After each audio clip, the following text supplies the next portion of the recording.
Kapag napanaginipan mo si ex mo, posibleng may hindi pa tapos sa emosyon sa bawat isa sa inyo. May mga tagong feelings na hindi ibig sabihin na gusto o mahal pa siya. Mahal pa ninyo ang isa't isa.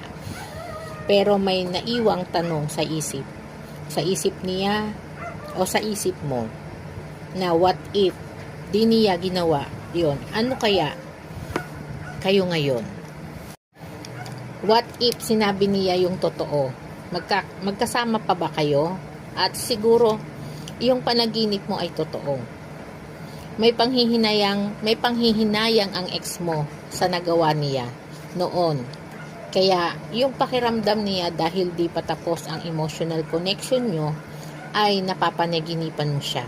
Na kung di kayo magkaproblema, di sana masaya kayong dalawa.